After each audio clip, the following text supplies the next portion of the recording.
BJP జాతీయ అధ్యక్షుడు నితిన్ నబీన్ రేపు పాలమూరు జిల్లాకు రానున్నారు. జాతీయ అధ్యక్షుడిగా ప్రమాణ స్వీకారం చేసిన తర్వాత మొదటిసారిగా రాష్ట్రానికి వస్తున్న నితిన్ నబీన్ మహబూబ్నగర్లో బూత్ స్థాయి కార్యకర్తల సమావేశంలో పాల్గొంటారు.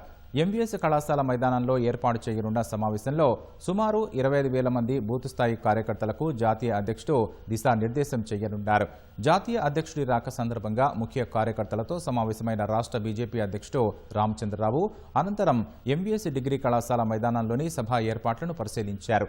అక్కడ చేయాల్సిన ఏర్పాట్లపై నాయకులకు దిశానిర్దేశం చేశారు.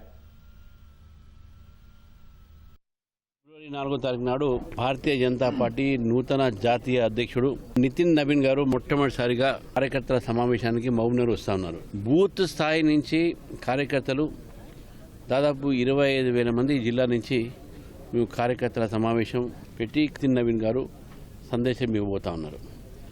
కార్యకర్తల్లో ఉత్సాహము బాగా ఉన్నది. వారి రాకతో డెఫినెట్గా తెలంగాణలో భారతీయ జనతా పార్టీ శ్రేణుల్లో ఒక ఉత్సాహం రెండింతలు అవుతాయి. మహబూబ్నగర్ పార్లమెంట్లో కూడా దాదాపు అన్ని మున్సిపాలిటీస్ కూడా భారతీయ జనతా పార్టీ గెలుస్తుందని చెప్పేసి కూడా ధీమాగా కార్యకర్తలు ఉన్నారు, ప్రజలు కూడా ఉన్నారు.